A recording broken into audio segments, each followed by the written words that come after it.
I couldn't afford my sister's Bali wedding. She called me selfish, but we discovered her fiancé's secret business plan that changed everything. I, 32F, never thought I'd be writing this, but here I am, caught in a whirlwind of family drama over my sister Megan's, 28F, upcoming wedding. It's bringing up old wounds and creating new ones, and I'm at a loss for how to handle it all. To give some context, Megan and I grew up in a close-knit family in a small town in Oregon. Our parents, Donna, 58F, and Elizabeth, 60M, ran a successful local bakery, which meant long hours for them and a lot of responsibility for us kids from a young age. We also have an older brother, Chris, 35M, who was often left in charge of us. Growing up, Megan and I were close, but there was always a bit of a rivalry between us. I was the studious one, always with my nose in a book, while Megan was the social butterfly, popular and outgoing. This dynamic led to some tension, especially in our teenage years. I remember one particular incident when I was 17 and Megan was 13. She had borrowed my favorite sweater without asking and spilled soda all over it at a school dance. It seems trivial now, but back then, it felt like a huge betrayal. We didn't speak for weeks after that. Despite our differences, we always had each other's backs when it really mattered. When I was struggling with depression in college, Megan was the one who noticed something was wrong and convinced me to seek help. And when Megan's first serious boyfriend cheated on her, I was there with ice cream and tissues, ready to listen. After college, I moved to Seattle for work, while Megan stayed closer to home. We drifted apart a bit, caught up in our own lives. I met my husband Mark, 34M, at a tech conference, and we got married 3 years ago. Megan was my maid of honor, and it was one of the happiest days of my life. Now, it's Megan's turn to walk down the aisle. She met her fiancé Jake, 30M, 2 years ago at a yoga retreat. It was a whirlwind romance. Within 6 months, they were living together, and now, 18 months later, they're planning their wedding. The problem started when Megan and Jake announced their engagement 6 months ago. They decided they wanted a destination wedding in Bali. At first, everyone was excited. Our family had never been big on travel. The bakery kept our parents too busy for vacations, so the idea of a tropical wedding seemed glamorous and exciting. But as the planning progressed, issues started to crop up. Our grandmother, Nana Rose, 85F, has been struggling with her health lately. She practically raised us while our parents were working, and the thought of her not being at the wedding is heartbreaking. She's been in and out of the hospital with heart problems, and her doctor has explicitly advised against long-distance travel. When we told Megan about this, she seemed understanding at first but then suggested that Nana Rose could just watch the ceremony via video call. The casual way she dismissed Nana's presence hurt all of us. Then, there's the financial aspect. Mark lost his job 3 months ago due to company downsizing. We've been struggling to make ends meet, relying on my salary and his unemployment benefits. The idea of spending thousands on flights, accommodations, and wedding gifts is simply not feasible for us right now. When I explained this to Megan, she offered to let us pay in installments, but it's still way beyond our means. She doesn't seem to understand that we're barely keeping up with our mortgage payments as it is. Chris and his wife Tiffany, 33F, have their own set of challenges. They have twin boys, 3M, and a newborn girl, 6 months F. The twins were born prematurely and have had some developmental delays, requiring regular therapy sessions. The thought of traveling halfway across the world with 3 young children, one with special needs, is daunting, not to mention expensive. When Chris brought this up, Megan suggested they leave the kids with Tiffany's parents. This suggestion didn't go over well, considering Tiffany's parents live in Florida and have their own health issues. Our parents are torn. The bakery has been struggling lately due to a new chain supermarket opening in town, cutting into their business. They want to be there for Megan's big day, but they're worried about leaving Nana Rose and feel guilty about attending when the rest of us can't make it. Plus, I know they're stressed about the cost, even though they haven't said it outright. I tried to have a heart-to-heart with Megan about all this last week. I suggested maybe having a small ceremony in Bali and then a larger reception back home so everyone could attend. I thought it was a reasonable compromise, but Megan didn't take it well at all. She accused me of trying to ruin her dream wedding and said if we really cared, we'd find a way to be there. She brought up how we all managed to make it to my wedding, which was a small ceremony in our parents' backyard, and accused me of being jealous of her fairy tale wedding. Things have escalated since then. Megan's been posting passive-aggressive comments on social media about fake family and true friends. Jake's family, who are more well-off, are all attending, which has only added to the tension. Megan keeps comparing us to Jake's family, saying things like Jake's sister had no problem taking time off work or Jake's parents are so excited to travel. Last week, Megan called me in tears, saying she felt like her own family didn't love her enough to be at her wedding. I tried to explain again about our various situations, but she hung up on me mid-sentence. It felt like talking to a brick wall. Now, our parents are considering taking out a loan to pay for everyone's trips. When I found out, I was horrified. They're already struggling with the bakery, and they should be thinking about retirement, not going into debt for a wedding. Chris is furious with Megan for putting this pressure on the family. He called me last night, ranting about how selfish Megan was being and how he was considering not going even if our parents paid for the trip. I'm stuck in the middle, trying to keep the peace but also standing my ground. I love my sister, and I want to be there for her special day, but I feel like she's being unreasonable and selfish. The Megan I know would never want to put her family under this kind of stress and financial strain. I can't help but wonder if Jake is influencing her behavior, as this doesn't seem like her at all. Part of me wonders if there's something else going on with Megan. Is she feeling insecure about her relationship? Is she trying to prove something? Or has she really changed this much? I miss my little sister, the one who would binge watch cheesy rom-coms with me and laugh until our sides hurt. I'm at a loss for what to do. How can I make Megan understand our perspective without ruining our relationship? Is there a way to salvage this situation without caving into demands we can't meet? And how do I support my parents and prevent them from making a huge financial mistake? Any advice would be appreciated because right now, it feels like this wedding is tearing our once close-knit family apart. Update 1: It's been a month since my last post, and I wish I could say things have improved, but unfortunately, the situation has only become more complicated. I want to thank everyone who commented and offered advice on my original post. Your support and perspectives have been invaluable during this challenging time. After reading through the comments, I decided to try one more time to reason with Megan. I invited her over for coffee, hoping that a face-to-face conversation in a neutral setting might help us communicate better. I spent hours preparing what I wanted to say, even practicing with Mark to make sure I could express myself clearly without getting emotional. Megan arrived looking tired and stressed, which was unusual for her. She's always been the type to put on a brave face, so seeing her like this immediately set off alarm bells in my head. We sat down with our coffees, and for a moment, it was like old times, just two sisters chatting on a Sunday afternoon. I started by reassuring Megan that we all love her and want to celebrate her special day with her. Then, I gently explained again about Mark's job loss and our financial struggles. I even showed her our budget to illustrate how tight things were. I told her about the sleepless nights we've had, worrying about making ends meet, and how the thought of taking on more debt for the wedding was causing us tremendous anxiety. For a moment, Megan seemed to soften. She admitted that she'd been feeling insecure about her relationship with Jake, which was partly why she was so adamant about having a perfect wedding. Apparently, Jake's ex-girlfriend, 29F, had recently moved back to town and had been hanging around Jake's workplace. Megan confessed that she was feeling threatened and thought that a grand, romantic wedding would somehow solidify their relationship. As we talked, Megan opened up more. She told me that Jake had been distant lately, spending long hours at work and being vague about his whereabouts. She found herself checking his phone when he was in the shower, something she'd never done before. I was shocked. This didn't sound like the confident, trusting Megan I knew. Just as I thought we were reaching an understanding, Jake called. Megan stepped outside to take the call, and I could hear her voice rising as they argued about something. When she came back in, her whole demeanor had changed. It was like shutters had come down behind her eyes. She accused me of trying to manipulate her with sob stories and said that Jake thought I was being selfish for not supporting their special day. The conversation quickly deteriorated from there. Megan brought up old childhood grievances, accusing me of always trying to overshadow her.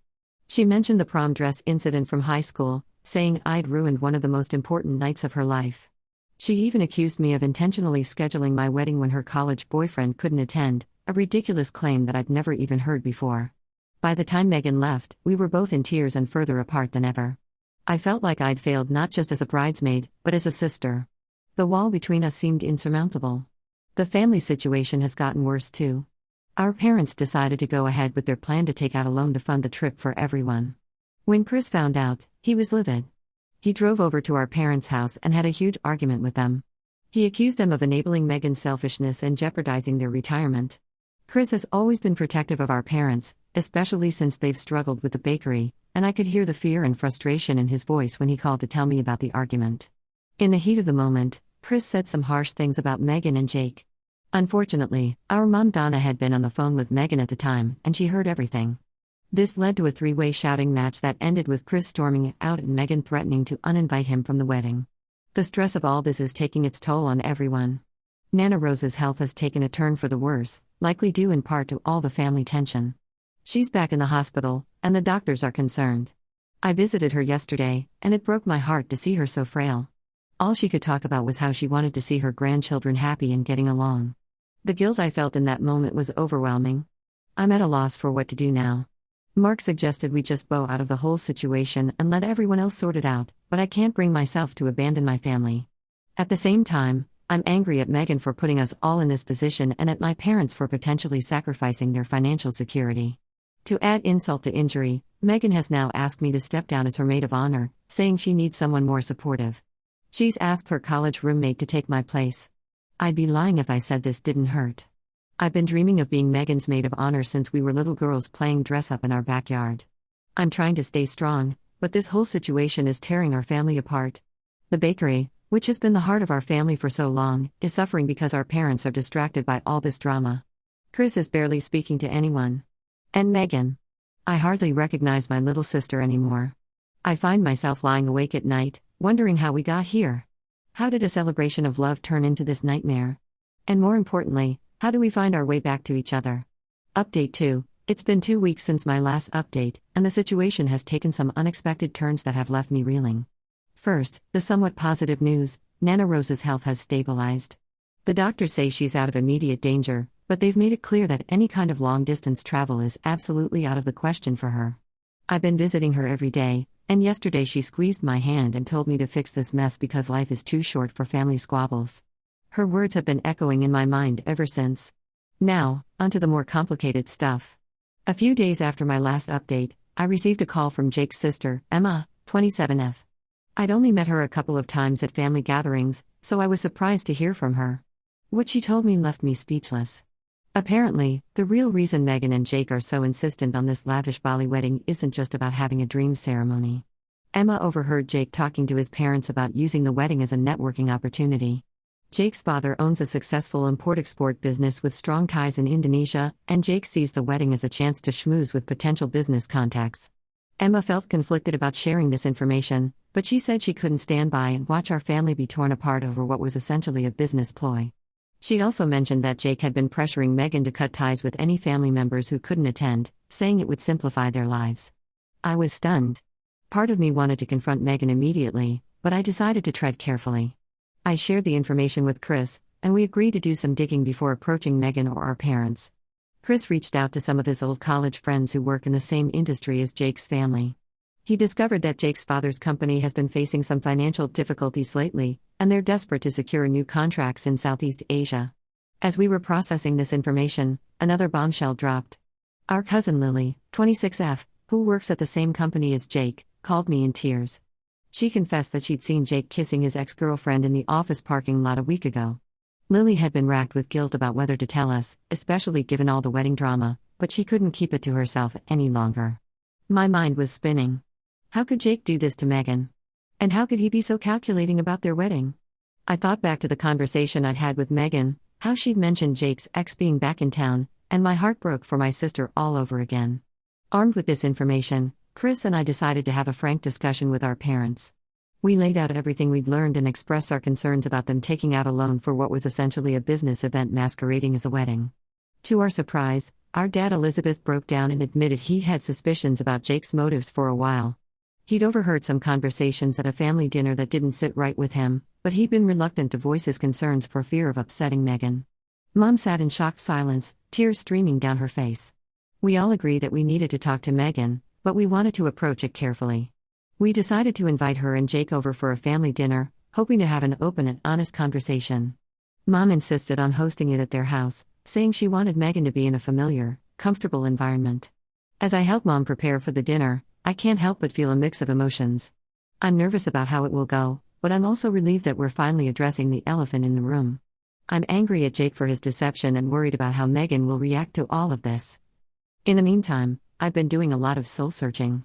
While I'm hurt by Megan's recent actions, I'm also worried about her. If what Emma and Lily said is true, I fear Megan might be in a relationship that's not as loving and supportive as she deserves.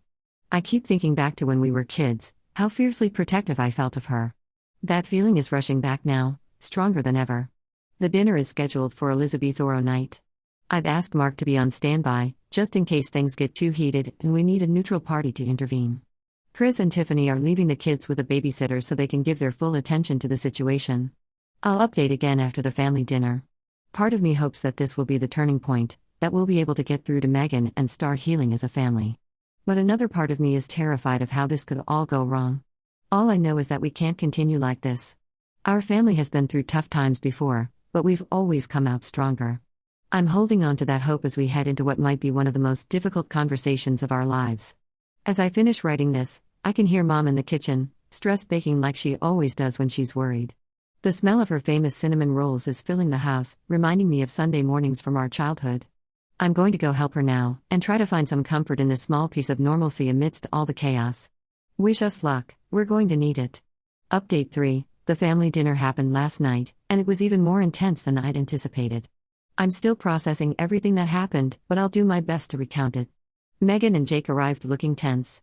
I think they sensed something was up from the moment they walked in. Mom had gone all out with the dinner, cooking all of Megan's favorites, but the atmosphere was strained. We managed to get through the meal with some strange small talk, but once we moved to the living room, Dad cleared his throat and said we needed to have a serious discussion. We laid out everything we'd learned, Jake's networking plans, his father's company's financial troubles, and the pressure he'd been putting on Megan to cut ties with family.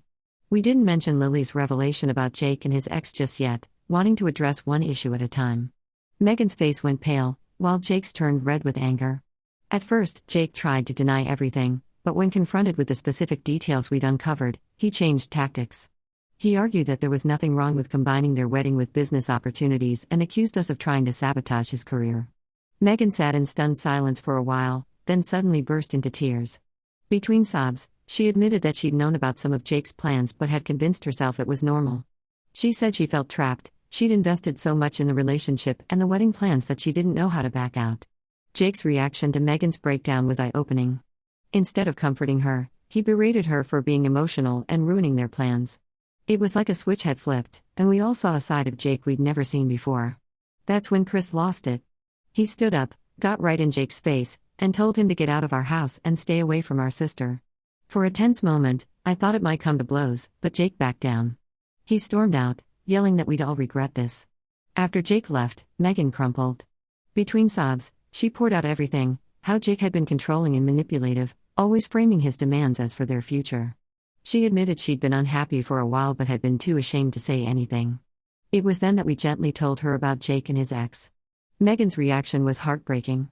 She didn't seem surprised, just defeated. She confessed that she'd had suspicions but had been too afraid to confront them. We spent the rest of the night comforting Megan and assuring her that we were there for her, no matter what. Mom and Dad promised to help her with any expenses she'd incurred for the wedding. Chris offered to let her stay at his place for a while if she needed space. As for me, I hugged my sister and told her how proud I was of her for being brave enough to face the truth. It wasn't easy, but it was necessary. This morning, Megan called to say she'd broken off the engagement. She sounded exhausted but relieved. We're going to help her cancel all the wedding arrangements and deal with the fallout. It's been a roller coaster of emotions, and I know we have a long road ahead. Megan is hurting, and it will take time for her to heal. Our parents are still worried about the financial implications, but they're relieved that the truth came out before things went too far. I'm heading over to Megan's place now to help her pack up Jake's things. Chris is coming too, and we're planning to have a siblings' night in, just the three of us, like old times. We've all learned some tough lessons through this ordeal, but I believe we'll come out stronger for it. Thank you to everyone who offered advice and support throughout this ordeal. It's been a harsh reminder of the importance of family and open communication. We're all committed to supporting Megan through this difficult time and rebuilding the trust and closeness we once had as a family.